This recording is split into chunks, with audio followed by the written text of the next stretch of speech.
Now at this time, I would like to introduce class Valedictorian Crystalina Baumer for her speech. Crystalina?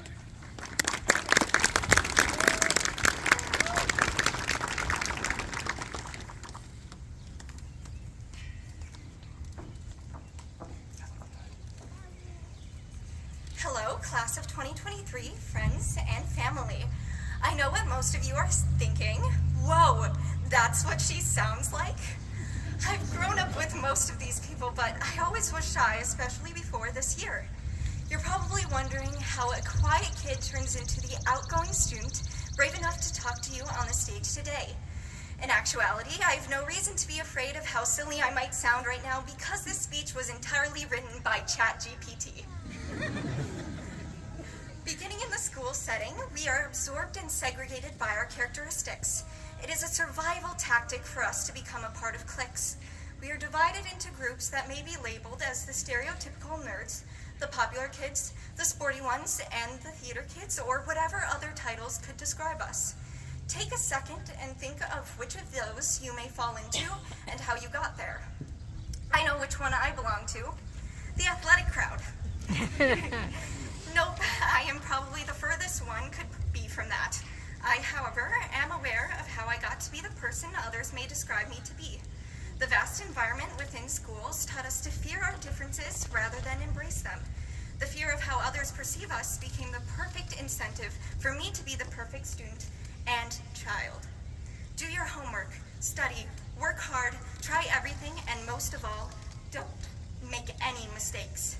That is how I lived for a very long time. This year, however, some of my best teachers taught me otherwise. They said to me, be messy.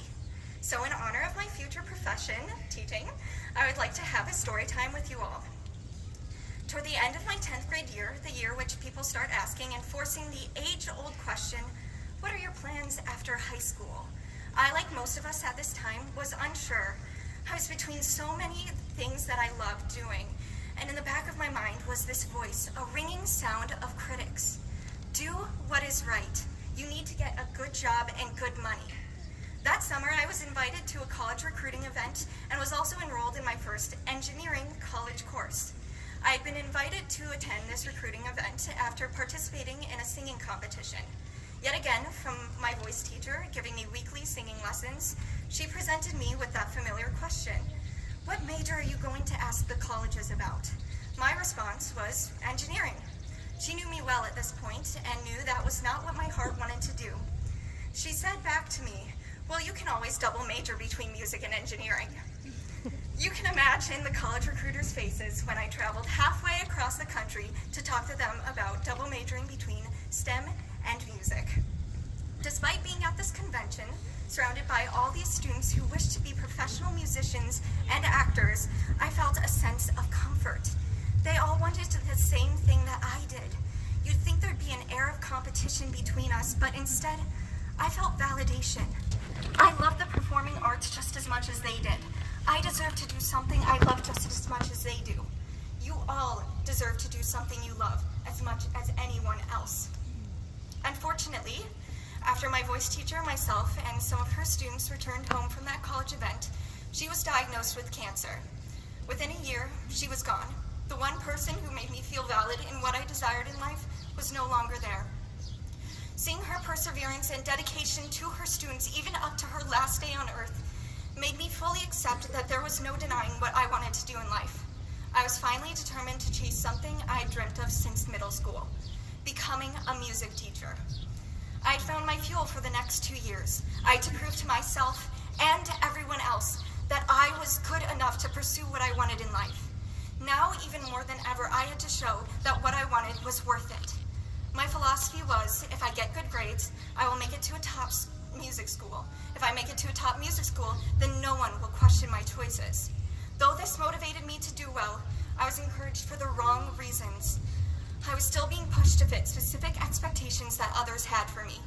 For all of you sitting here, what motivates you to take the next steps on your life path? Someone will always question your choices, but that person should never be yourself. By prioritizing the judgment made by others, you are giving into the limiting factor that goes by the name of self-doubt. Every day, my routine was to wake up, go to school, go to clubs, do homework, practice, rehearse, go to lessons, study, and practice some more, then anything that didn't fit into the definition of completing those tasks to a degree of accuracy would make me doubt myself again. Perfectionist not only became a label for me, but something branded into my soul. Perfectionism hurts. It should have been helping me, but it was constraining me. Everything I was doing started to feel almost robotic, like a computer trying to complete a function. A computer only cares about the end goal, nothing in between. Luckily, as I approached the college application season, another music teacher entered my life, someone to who I give credit for inspiring the theme of this speech. I would go into lessons with her and sing through the material I needed to use for college auditions, many of which I left disappointed. She would tell me that I was trying to be in too much control of the sound I was producing, and that I needed to let go. Unfortunately, it didn't really click what she was trying to tell me until after college auditions, after the rejections from the selective schools that I thought I had to be at came through. Not only in my music, but in my life, the perfectionism that I had ingrained in myself was taking away from allowing aspects of growth. Being too focused on the end goal made me miss out on the enjoyment of everything in between and discredit the mistakes required for me to learn. No amount of practicing, no amount of college credits, no good test grades, and no amount of extracurriculars I was involved in could get me into my dream school. Instead, it is where I will be attending college that a professor told me what I had been hearing from my music teacher. Be messy. The professor told me, what you hear in your head may sound bad to you, but what we hear outside is beautiful.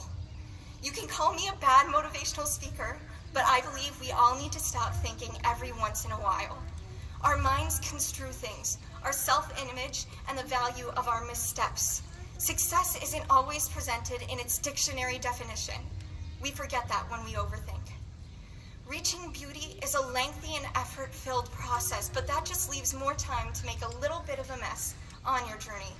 This can mean a variety of things. Maybe right now you're not where you want to be. Everything may seem jumbled now, but things can change with time and hard work. Or maybe you are like me, not allowing room for failure to be a part of the path to accomplishment. Trust that mistakes and imperfections are an integral part of reaching a goal.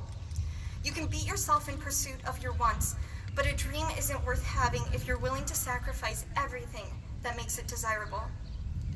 From the valedictorian, the quiet girl, the perfectionist, or however you depict me, I call on you to rethink your perspective on life, yourself, and the view you believe others to have on you. Who are the people you assimilate with? It doesn't matter what that community illustrates about you. It matters that you are with the people who allow you to be who you are.